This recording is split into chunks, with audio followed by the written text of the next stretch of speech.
सीधे रुक करते हैं, क्या कुछ कह रहे हैं सीएम योगी अखिल भारतीय विद्यार्थी परिषद के कार्यक्रम में। दीपेश नायर जी अखिल भारतीय विद्यार्थी परिषद के पश्चिमी क्षेत्र के क्षेत्रीय संगठन मंत्री श्रीमान देवदत्त जोशी जी, 70वें राष्ट्रीय अधिवेशन के स्वागत समिति के उपाध्यक्ष प्रोफेसर सदानंद प्रसाद गुप्ता जी, अखिल भारतीय विद्यार्थी परिषद के सभी पदाधिकारीगण, सम्मानित अतिथिगण और देश के कोने कोने से उपस्थित 70वें अधिवेशन में अखिल भारतीय विद्यार्थी परिषद के मेरे सभी युवा साथियों,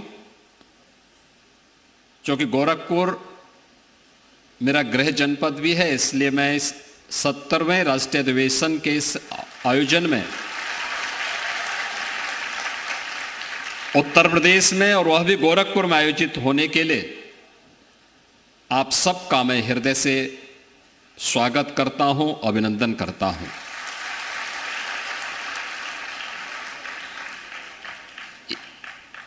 यह आयोजन बहुत महत्वपूर्ण आयोजन है। अखिल भारतीय विद्यार्थी परिषद की स्थापना के बाद यह 70वां अधिवेशन है। संभवतः पहला अधिवेशन होगा जब अखिल भारतीय विद्यार्थी परिषद के राष्ट्रीय अध्यक्ष के स्वयं के जनपद में राष्ट्रीय अधिवेशन हो रहा है।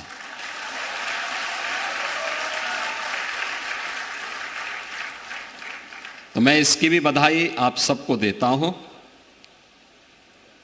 और मेरे लिए यह अत्यंत महत्वपूर्ण है कि प्रोफेसर यशवंतराव केलकर पुरस्कार किसी युवा शोधार्थी को इनोवेशन के लिए, जिन्होंने कुछ नया किया है लोक जीवन के लिए, समाज जीवन के लिए, ऐसे युवा को समर्पित किया जा रहा है। और वह वर्ष हो जब प्रोफेसर यशवंतराव केलकर जी की जन्म शताब्दी वर्ष हो। स्वाभाविक रूप से इस अवसर पर मैं इस पुरस्कार को प्राप्त करता, जिन्हें अभी यहां पर मंच पर यह पुरस्कार दिया गया है, श्री दीपेश नायर जी को मैं हृदय से बधाई देता हूं, उनका अभिनंदन करता हूं और प्रोफेसर यशवंतराव केलकर जी की स्मृतियों को नमन करते हुए उन्हें विनम्र श्रद्धांजलि भी अर्पित करता हूं। मित्रों, जब यहां पर प्रोफेसर यशवंतराव केलकर पुरस्कार की बात आई और इस वर्ष के इस पुरस्कार के बारे में किस क्षेत्र में अलग से हट करके कार्य किया गया है, इस पुरस्कार को देने के लिए श्री दीपेश नायर की बात आई, तो मुझे बहुत अच्छा लगा कि एक ऐसे क्षेत्र में, एक ऐसे तबके को उन्होंने टच किया है जो अक्सर या तो समाज के द्वारा उपेक्षित होता है और उस तबके को हम लोगों ने या तो उपेक्षित छोड़ा हुआ है या हम उसके पोटेंशियल की जानकारी नहीं ले पाते। याद रखना, ऊर्जा के दोनों हेतु हैं जिसके बारे में मैं आगे चर्चा करूंगा। उसका सदुपयोग भी हो सकता है और दुरुपयोग भी। उसका एक छोटा सा उदाहरण मैं आपके सामने दूंगा। अभी 3 महीने पहले माननीय न्यायालय ने एक कुख्यात मौलवी और उसके साथ के 7 लोगों को आजीवन कारावास की सजा सुनाई है।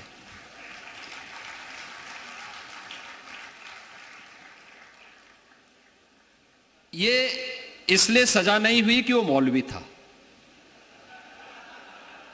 उसके पीछे एक घटनाक्रम आता है। 2019-20 की घटना है। मेरे पास एक रिपोर्ट आई, एक मंदिर में एक संत पर मिलने की नियत से 2 युवा जा रहे थे। और जब उस युवाओं की जांच हुई तो उनके पास एक सामान्य ब्लेड मिली, उनसे पूछताछ करके छोड़ दिया गया। मैंने संत के बारे में डिटेल लिया और मैंने कहा दोनों युवा कौन थे। संबंधित जनपद के पुलिस अधीक्षक को मैंने फोन करके पूछा, मैंने कहा दोनों युवा कौन थे। तत्कालीन जो हमारे डीजीपी थे उनसे मैंने कहा भी इन दोनों युवाओं के बारे में डिटेल लो। कहा साहब ये दोनों हिंदू युवा थे ऐसा। मैंने कहा भी देखो मैं ये नहीं पूछ रहा हूं, एक मुझे बताओ कि उनके पास मिला क्या। कहा साहब एक ब्लेड था। मैंने कहा कैसा ब्लेड था। कहा वो सर्जिकल ब्लेड होता है। मैंने कहा सर्जिकल ब्लेड ये डॉक्टर इस्तेमाल करते हैं सर्जरी में, बहुत शार्प होता है। मैंने कहा बहुत छोटा सा होता है, 2 इंच का होगा और 2-2.5 इंच का यह शार्प इंस्ट्रूमेंट इतना खतरनाक होता है कि अगर वह किसी को यहां कट मार दे तो मान के चले कि अगले 2-3 मिनट में उसकी डेथ हो जाएगी।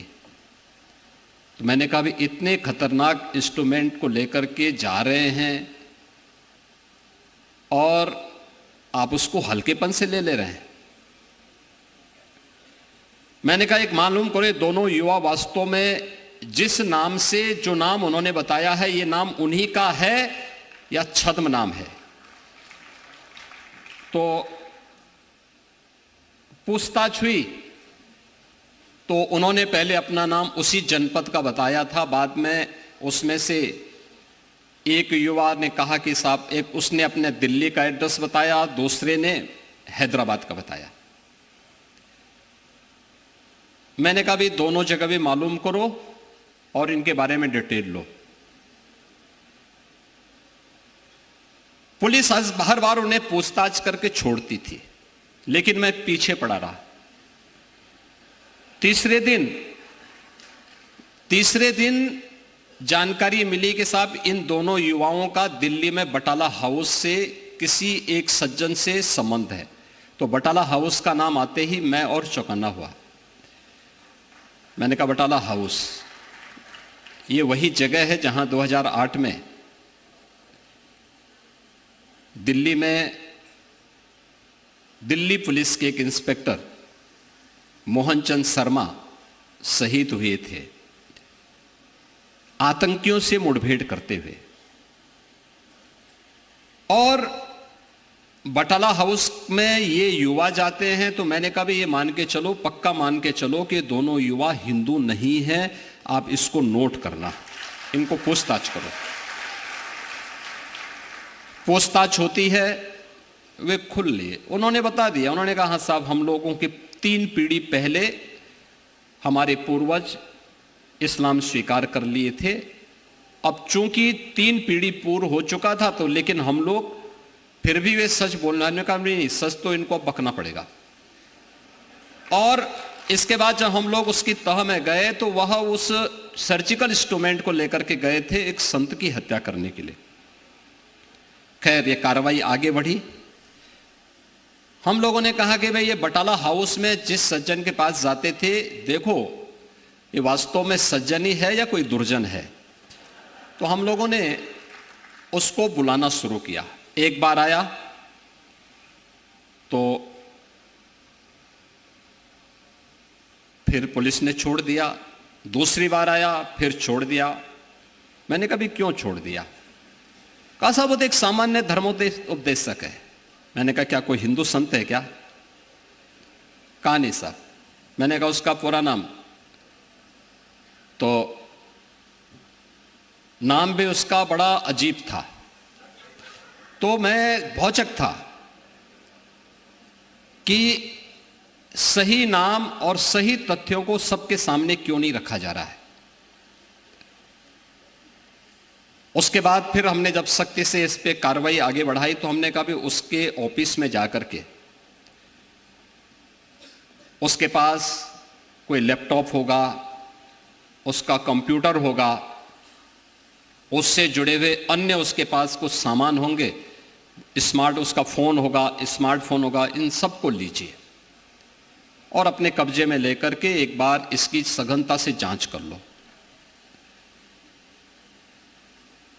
पकड़ में आया और पकड़ में आने के बाद जब हम लोगों ने जांच करनी शुरू की तो उन्होंने वह एक बहुत बड़े रैकेट को संचालित करता था और जिसका टारगेट होता था मूक बधिर बच्चे।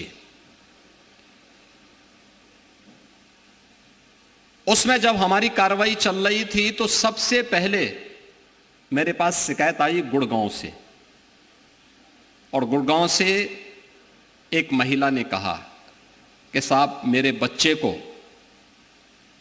जो मूक बधिर था, दिल्ली की एक संस्था में पढ़ता था, उसको जबरदस्ती इस्लाम स्वीकार करवा दिया गया। फिर मेरे पास दूसरा मामला आया कानपुर का। कानपुर में एक युवा, एक छोटा, एक नौजवान लड़का मूक बधिर था, वह दिल्ली की उसी संस्था में पढ़ता था। तो अचानक रोजे के दिन थे, वह लड़का छुट्टी पे आया था,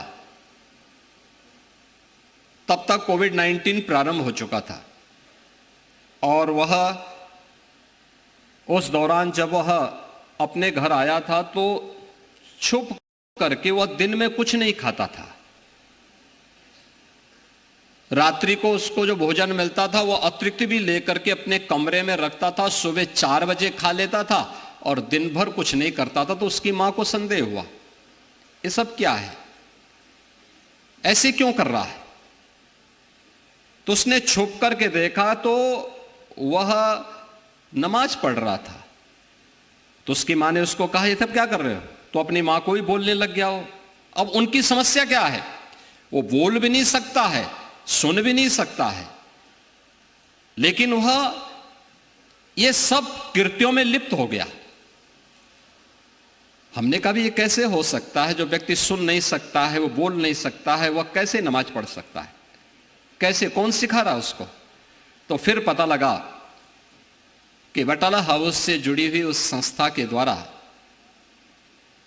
जो अपने को धर्मोपदेशक कहता था, उसके द्वारा वहां पर एक इस प्रकार के स्मार्टफोन उन बच्चों को दिए जाते थे जिसमें वह उसके माध्यम से कोड भाषा में उनके साथ संवाद बनाता था, उनको ट्रेनिंग देता था और स्मार्टफोन के माध्यम से सारी उनकी एक्टिविटीज संचालित हो रही थी। और धर्मांतरण का एक बहुत बड़े रैकेट को हम लोगों ने पर्दाफाश किया था। ऐसे 500 परिवारों को उन्होंने अपनी चपेट में लिया था, जिसके खिलाफ हम लोगों ने एक बड़ी कार्रवाई की थी। और उस बड़ी कार्रवाई के परिणाम स्वरूप अभी 3 महीने पहले माननीय न्यायालय ने उसमें से 7 लोगों को आजीवन कारावास की सजा सुनाई है।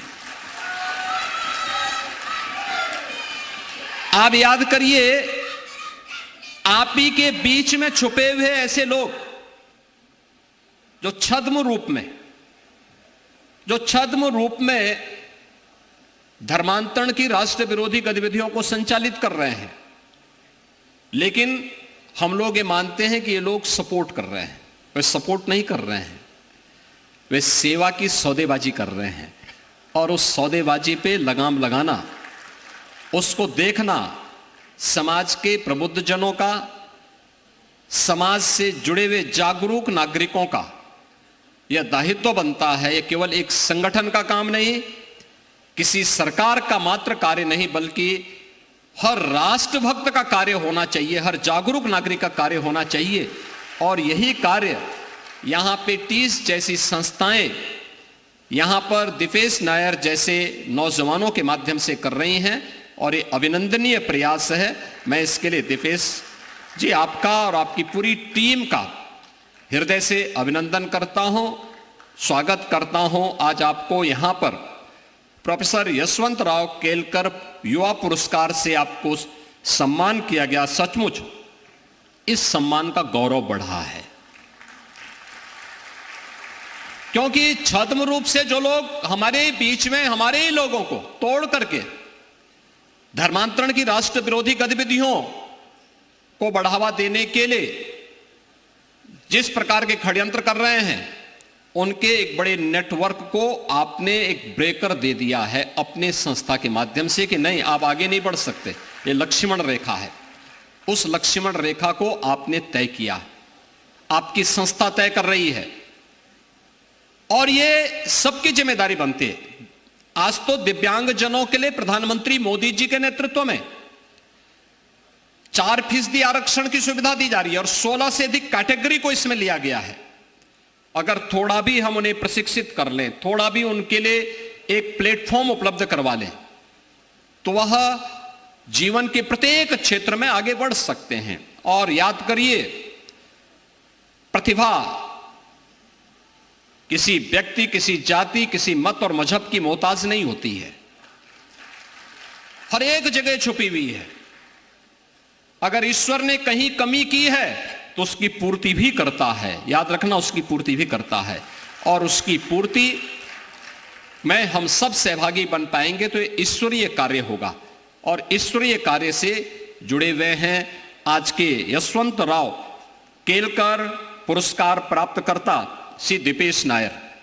मैं उनका और उनकी पूरी संस्था का हृदय से अभिनंदन करता हूं और यह प्रतिष्ठित युवा पुरस्कार प्राप्त होने पर उन्हें हृदय से बधाई देता हूं। मित्रों, प्रोफेसर यशवंतराव केलकर जी के बारे में यहां पर हमारे क्षेत्रीय संगठन मंत्री जी ने आपके सामने विस्तार से रखा। अखिल भारतीय स्वरूप देने के साथ ही एक बड़े दुनिया के सबसे बड़े छात्र संगठन के रूप में विद्यार्थी परिषद तैयार हो, अपने मूल्यों और अपने आदर्शों को ध्यान में रख करके वह कार्य कर सके। इन बातों को लेकर के जब विद्यार्थी परिषद कार्य करता है तो वह सचमुच आज की एक आवश्यकता बन जाती है और उन्हीं आवश्यकताओं को लेकर के यह युवाओं का एक संगठन युवाओं को प्रोत्साहित करने के लिए निरंतर कार्य कर रहा है। यह हमारा सौभाग्य है कि मुझे स्वयं भी अखिल भारतीय विद्यार्थी परिषद के माध्यम से अपने विद्यार्थी जीवन में कार्य करने का अवसर प्राप्त हुआ। अनेक रचनात्मक कार्यक्रमों को आगे बढ़ा करके राष्ट्रवादी मिशन के साथ जोड़ने की एक आधारशिला है, उसे एक नई दिशा देने का माध्यम बनती है, उसे समाज के विभिन्न तबकों के माध्यम से आगे बढ़ने के लिए एक प्लेटफॉर्म भी उपलब्ध करवाती है। लेकिन महत्वपूर्ण ये कि अखिल भारतीय विद्यार्थी परिषद छात्रों के, युवाओं का एक सबसे बड़ा दुनिया का संगठन है, तो हमारे सामने सबसे बड़ा प्रश्न ये उठता है कि वास्तव में युवा कौन है। जब युवा की हम चर्चा करते हैं, बहुत सारे मुद्दे हमारे बीच आते हैं, बहुत सारे बातें हमारे सामने आती हैं और मैं इस पे अक्सर चर्चा करता हूं। आप पूर्वी उत्तर प्रदेश में हैं, 1857 की क्रांति, प्रथम स्वातंत्र समर को आगे बढ़ाने वाले, 80 वर्ष की उम्र में अंग्रेजों के खिलाफ उस युद्ध को प्रखरता के साथ लड़ने वाले, उस समय के जो अमर सेनानी थे बाबू कुंवर सिंह जी, जिनके बारे में कहा जाता है कि बिहार के आरा से लेकर के आजमगढ़ तक उन्होंने अंग्रेजों को पीछे हटने के लिए मजबूर कर दिया था। अगर हम उनकी चर्चा करते हैं, या संपूर्ण क्रांति के नायक जयप्रकाश नारायण हो या वीर बंदा बैरागी हो या फिर एक ही जन्म में दो आजन्म कारावास की सजा प्राप्त करने वाले वीर सावरकर,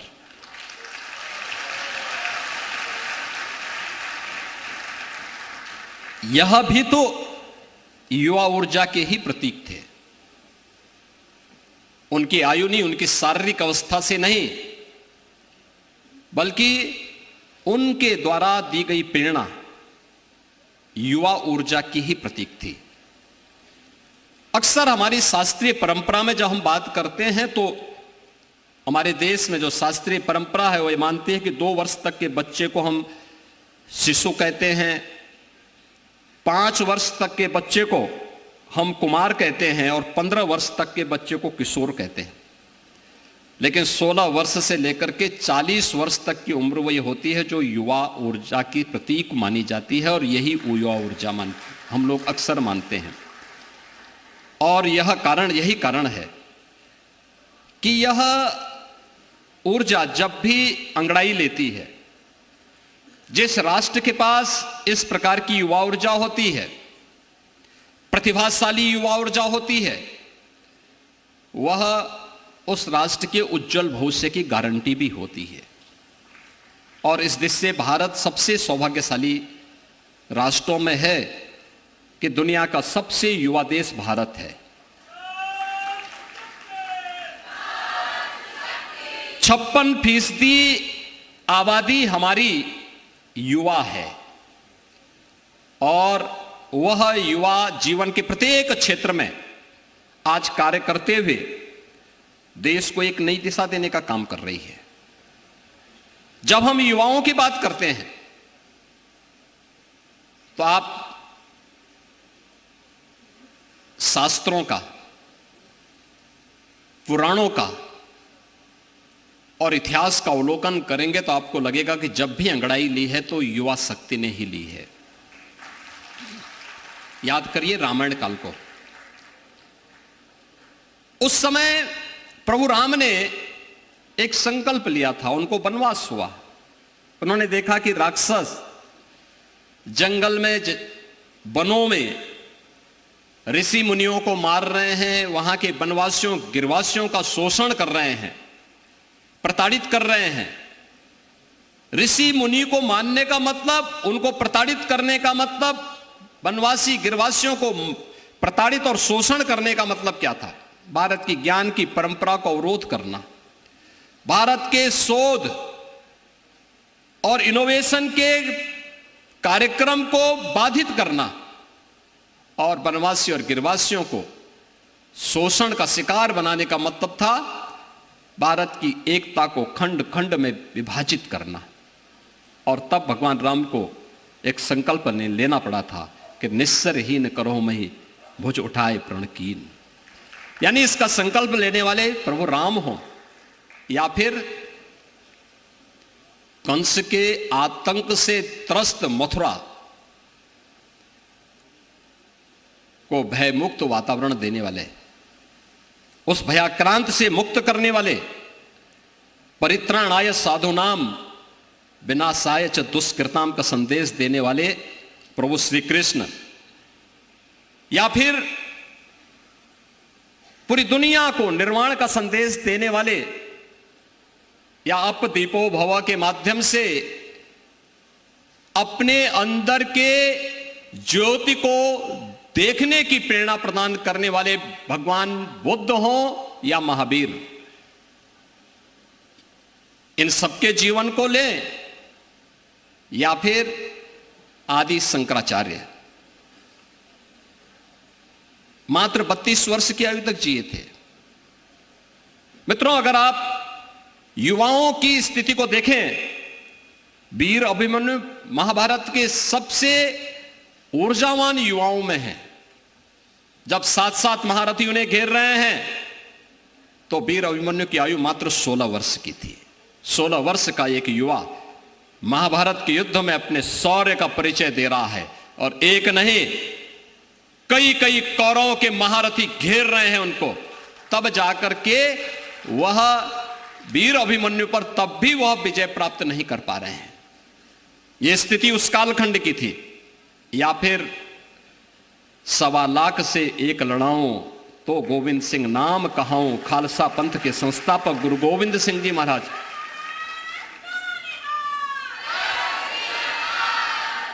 जो हट राखे धर्म को तिह राखे करतार का उद्घोष करने वाले महाराणा प्रताप।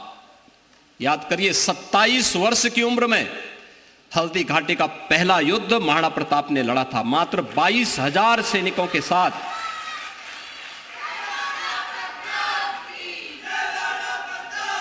महाराणा प्रताप की उम्र क्या थी? 27 वर्ष। और सेना थी 22,000 की।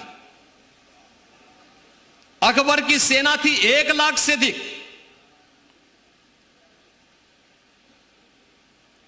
और लगातार 30 वर्ष तक महाराणा प्रताप इस युद्ध को लड़ते रहे और अंततः अपने सारे दुर्ग और किलों को उन्होंने अकबर से वापस लेकर के उस समय भारत के स्वाभिमान और सम्मान की, स्वदेश और स्वाभिमान का क्या परिचय होना चाहिए, यह उन्होंने करके दिखाया था। हिंदवी साम्राज्य के संस्थापक छत्रपति शिवाजी महाराज, ये सभी महापुरुष कौन थे? 1857 के प्रथम स्वातंत्र्य समर की याद करिए, उस वीरांगना को जिसके बारे में कहा गया कि सिंहासन हिल उठे, राजवंशों ने भुकुटतानी थी, बूढ़े भारत में आई फिर से नई जवानी थी, खूब लड़ी मर्दानी वो तो झांसी वाली रानी थी। महारानी लक्ष्मीबाई 1857 के प्रथम स्वातंत्र्य समर में जब झांसी की रानी लक्ष्मीबाई अंग्रेजों के खिलाफ देश की स्वाधीनता के लिए लड़ी थी, उम्र थी मात्र 26 वर्ष और वह विजयी हुई थी। अंग्रेज उन्हें परास्त नहीं कर पाए थे।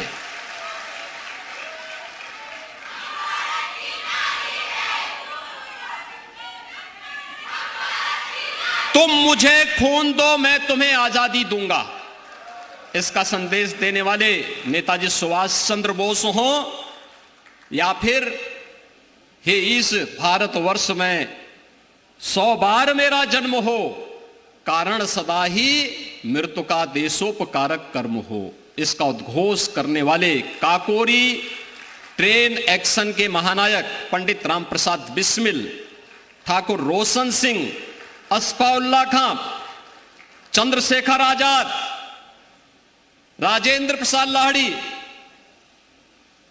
ये सभी महान क्रांतिकारी, ये सब युवा ही थे। और वीर सावरकर को जब एक ही जन्म में 2 आजन्म कारावास की सजा हुई थी, वीर सावरकर दुनिया के पहले क्रांतिकारी हैं जिन्हें एक ही जन्म में 2 आजीवन कारावास की सजा हुई थी।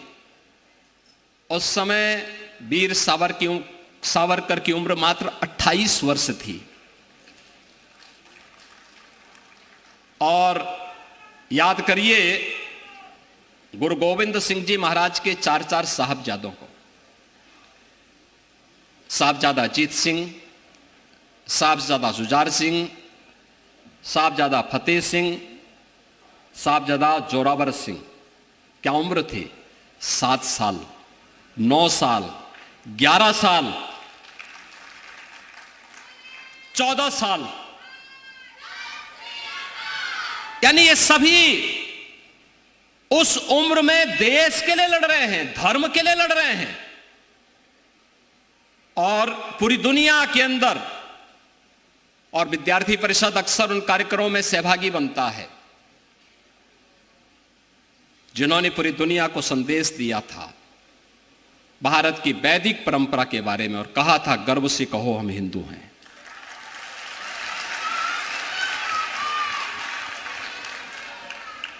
स्वामी विवेकानंद मात्र 39 वर्ष की आयु जिए थे, मात्र 39 वर्ष की आयु। उनके बारे में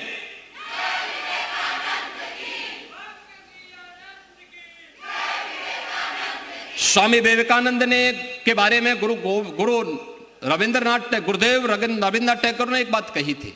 उन्होंने कहा था कि अगर भारत को समझना है तो स्वामी विवेकानंद को पढ़ो।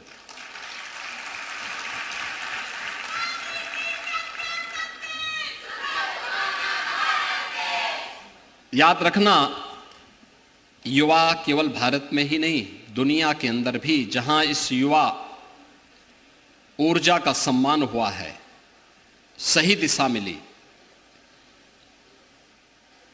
उसने अपनी प्रतिभा का लोहा मनवाने में कोई कोताही नहीं बरती। आज यहां पर हम लोग भले ही दिव्यांग जन के लिए कार्य करने वाली एक संस्था के को फाउंडर को यहां पे सम्मान किया जा रहा है, लेकिन दुनिया के अंदर दृष्टिबाधितों की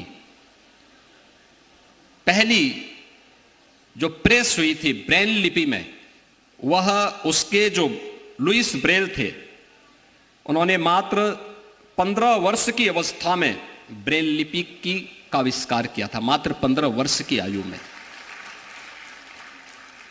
आइंस्टीन के बारे में कहा जाता है कि 16 वर्ष की अवस्था में ही उन्होंने सापेक्षता के सिद्धांत की पुष्टि की थी, और न्यूटन के बारे में कहा जाता है कि 23 वर्ष की अवस्था में ही उन्होंने गुरुत्वाकर्षण के सिद्धांत को खोज डाला था। यह है युवा शक्ति। वह चाहे तो जहां चाहा वहां रहा, और मुझे लगता है कि अखिल भारतीय विद्यार्थी परिषद उसका एक सशक्त प्लेटफॉर्म बन सकता है, बना है और बन सकता, और मजबूती के साथ बन सकता है। लेकिन इसके लिए हमें प्रयास करने पड़ेंगे। इसके लिए हमें समय के सापेक्ष अपने आप को तैयार करना पड़ेगा, और वह है कि जब आप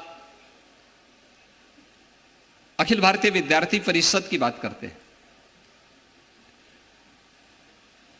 तो पहले युवा ऊर्जा आ गई, युवाओं का संगठन भी है, लेकिन आपने अपना स्लोगन भी दिया है, ज्ञानशील एकता।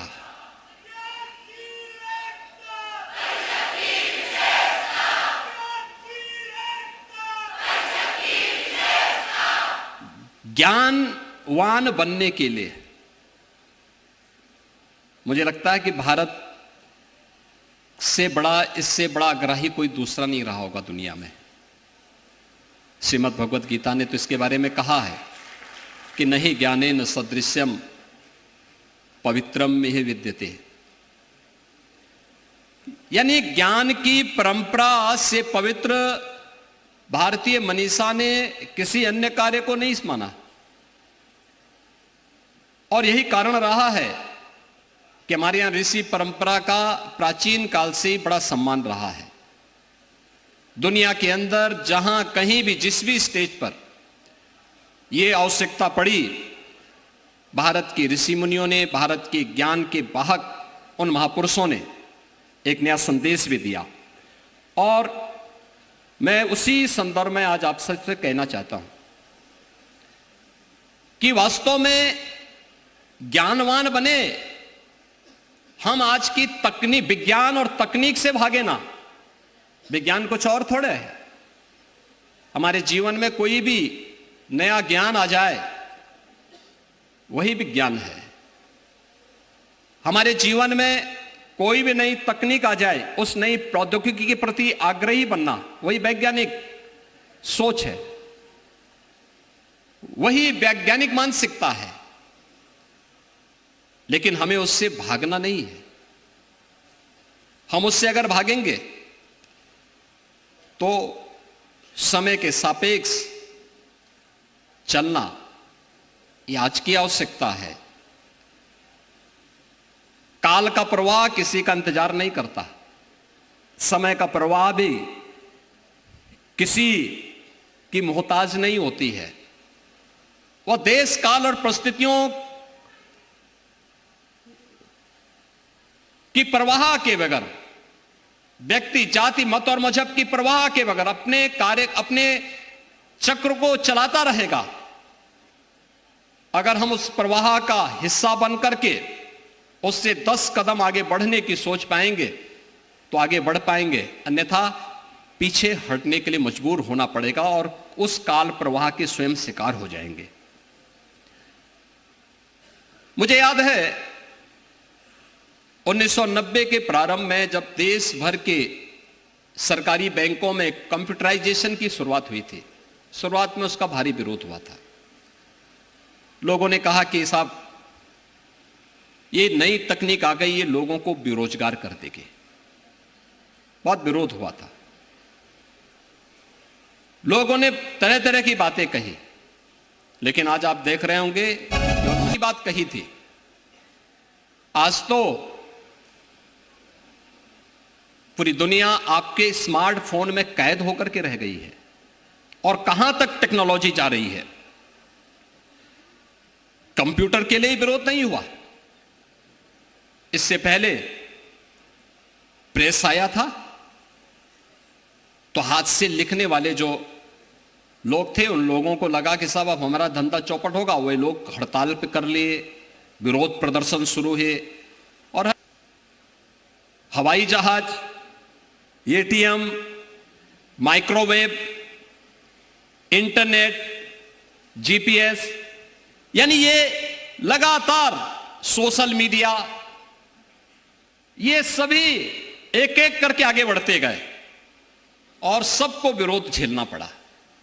सारे विरोध भी झेल रहे हैं, लेकिन इनमें से एक भी तकनीक ऐसी नहीं जो हमारे दैनिक जीवन का हिस्सा न बन पाई हो, दैनिक जीवन का हिस्सा बनी है। और याद रखना, हम लोगों को समय के प्रवाह की गति को समझना पड़ेगा। अगर हमने समय के प्रवाह की गति को नहीं समझा, उसके सापेक्ष अपने आप को नहीं लेकर के चले, तो वह दुर्गति जरूर कर देगा। और उस दुर्गति से बचने के लिए आवश्यक है कि हम विज्ञान और तकनीक से भागे ना। याद रखना, जब अच्छे लोक कल्याणकारी, राष्ट्र कल्याणकारी सोच का युवा विज्ञान और तकनीक के साथ जुड़ेगा, नई प्रौद्योगिकी के साथ जुड़ेगा, शक्तियां, ज्ञानवान और शीलवान शक्तियां हमेशा अपने को कहीं ना कहीं रिजर्व करके फिर कदम रखती हैं। और परिणाम क्या रहा, एक समय ऐसा भी आता है जब किसी ददीची को अपनी हड्डी दान देने के लिए मजबूर होना पड़ता है। एक समय ऐसा भी आता है जब इसकी भारी कीमत हमें चुकानी पड़ती है। कीमत चुकाने का समय नहीं, बल्कि अपनी तकनीक का कीमत लेने का समय है, और उस कीमत के लिए हम सबको आगे बढ़ने की आवश्यकता है। मुझे बताइए ना, आज आपको, आप में से बहुत सारे युवा होंगे या किसी को भी, कोई भी व्यक्ति है, अगर किसी को कोई एक आलेख तैयार करना है, आपको सामान्य रूप से तैयार करने में 4-6 घंटे, 10 घंटे, 12 घंटे लगेंगे, अगर किसी एक फील्ड के बारे में आपको तैयार कोई जानकारी है या नहीं है। लेकिन आप चैट जीपीटी के पास जाइए, उस सॉफ्टवेयर में जाएंगे तो वह आपको अगले 2 मिनट में, 3 मिनट में आपको एक आलेख दे देगा। और ठीक है, यह आपके विवेक और आपकी बुद्धि पर निर्भर करता है कि आप उसमें कितना सुधार कर सकते हैं। वह आपको एक आलेख बना के दे देगा। मैंने स्वयं अखिल भारतीय विद्यार्थी परिषद के इस राष्ट्रीय अधिवेशन से जुड़े हुए कार्यकर्ताओं से मेरे कार्यालय ने अनुरोध किया था। उन्होंने भेजा था कार्यक्रम के बारे में, और कार्यक्रम में प्रोफेसर यशवंतराव केलकर जी के बारे में। यहां से गया था 1 पेज का, मैं चैट जीपीटी पे गया और मुझे 4 पेज का वहां से पूरा अपने आप एक आलेख मुझे मिल गया, हम लोगों को मिल गया। तो चैट जीपीटी या आर्टिफिशियल इंटेलिजेंस कितने लोगों को बेरोजगार करेगी? क्या हम इसे रोक पाएंगे? और नई प्रौद्योगिकी के अनुकूल होकर के अगर हम उसका सदुपयोग करना सीख लें तो यह न जाने कितने लोगों के हाथों को काम दे सकता है, कितने लोगों को आगे बढ़ने के लिए प्रेरित कर सकता है। हां, यह उससे है कि उसके जो नैतिक निहितार्थ हैं उसका एक सुरक्षात्मक ढांचा हमारे पास होना चाहिए, प्रॉपर सिक्योरिटी होनी चाहिए उसकी, कैसे हमें करना है। और हम लोगों को अगर मानव जाति के अस्तित्व को बनाए रखना है तो टेक्नोलॉजी अच्छे लोगों के हाथों में होनी चाहिए। याद रखना, अच्छे लोग अगर उससे भागेंगे तो आप उसको, मुझे नहीं लगता है कि फिर उस टेक्नोकाल के प्रवाह में हम कहीं अपने को हम कोई स्थान प्राप्त कर पाएंगे। हम लोगों ने पूरी दुनिया भी देख रही है, आपने एटॉमिक पावर को भी देखा है, उसको दोनों रूप हैं। उसका एक पॉजिटिव पक्ष है कि आप उससे ऊर्जा प्राप्त करके कोई एटॉमिक पावर स्टेशन स्थापित कर सकते हैं जहां से बिजली लोगों को मिले, बहुत सस्ती बिजली पड़ेगी, तकनीक महंगी होगी लेकिन बाद में बहुत सस्ती पड़ेगी, पॉल्यूशन फ्री होगी।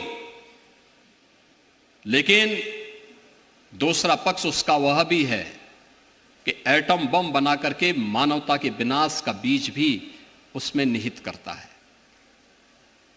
सवाल यह होता है कि वह किसके हाथ में जाता है, कौन लोग वह उसका इस्तेमाल करते हैं। और याद रखना, शुद्ध विज्ञान के बारे में यह कहा जाता है कि वह निरपेक्ष है,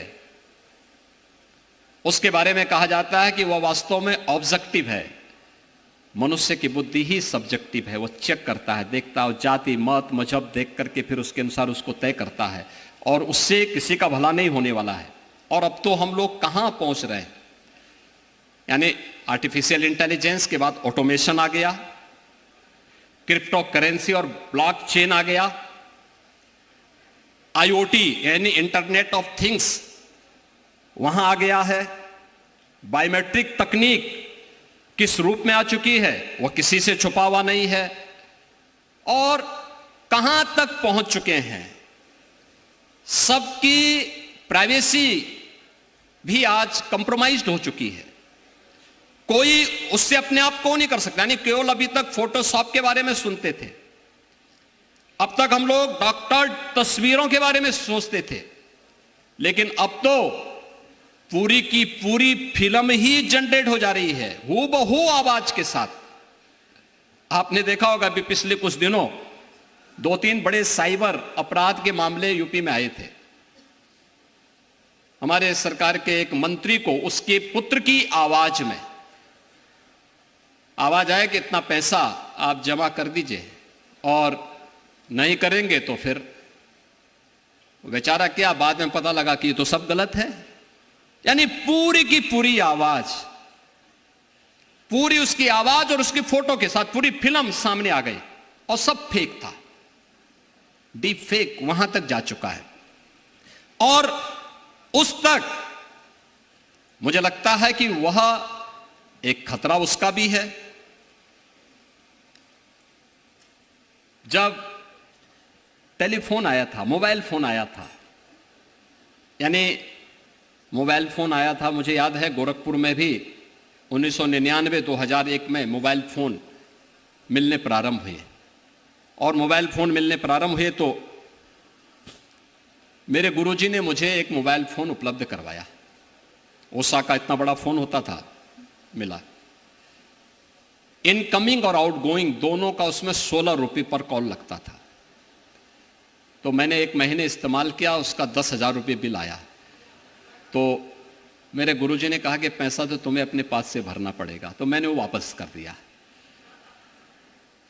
आज आप देखते होंगे उसकी कीमत बहुत कम हो चुकी है। इनकमिंग का तो ना हो गया है, आउटगोइंग का भी ना के बराबर है। लेकिन उसमें अब 2G के बाद 3G आया, 4G आया। लोग आशंका करते थे, जब भी कोई तकनीक आती थी तो लोग एक आशंका व्यक्त करते थे, क्या होगा। 5G के बारे में आशंका व्यक्त की, 5G को लोगों ने अपना लिया। अब 6G की तैयारी हो रही है। ये जी पता नहीं कहां तक जाता है, ये जी का सिलसिला चलता रहेगा। लेकिन हम लोगों को स्वयं भी उसके अनुसार अपने आप को तैयार करना पड़ेगा। वर्चुअल रियलिटी भी है और ऑगमेंटेड रियलिटी भी हम सबके सामने है। कहां हम जा रहे हैं। और यही नहीं, ड्रोन्स, हम चालक रहित विमान की बात सुनते थे, चालक रहित कारें भी आ गई हैं, ड्रोन्स आ गए हैं। ड्रोन्स को भी आप देख रहे होंगे कि कितनी बड़ी क्षमता के ड्रोन आ गए। क्वांटम कंप्यूटिंग के बारे में और खेती में भी जीन एडिटिंग के बारे में। यानी ये बढ़ता ही जाएगा, लेकिन इनको रोकने की सामर्थ्य किसी में नहीं, ये रुकेगा नहीं। इसको रोकने के लिए सबसे बड़ी चुनौती हमारे सामने है, और वह चुनौती है जो प्रोफेसर यशवंतराव केलकर जी ने कहा था। वह चुनौती है मानव को मानव बने रहने के लिए, मनुष्य को मनुष्य बने रहने की, मनुष्य को मनुष्य बने रहने की इस चुनौती के लिए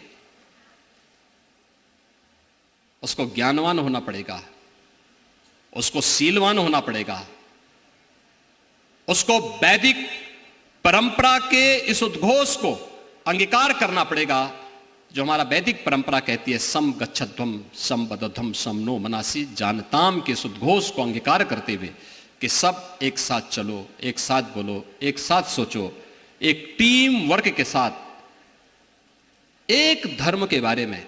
राष्ट्र धर्म ही हमारे लिए सर्वोपरि धर्म है, और यही एक लक्ष्य लेकर के जब हम चलेंगे तो हम मानवता के कल्याण का मार्ग प्रशस्त कर पाएंगे।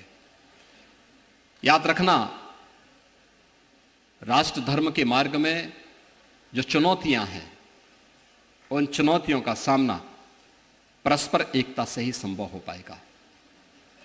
परस्पर एक दूसरे की भावनाओं का सम्मान करते हुए ही हो पाएगा। और अखिल भारतीय विद्यार्थी परिषद को इस ऊर्जावान शक्ति के बल पर, छात्र शक्ति के बल पर, क्योंकि यही छात्र शक्ति राष्ट्र शक्ति है। अखिल भारतीय विद्यार्थी परिषद तो कहता है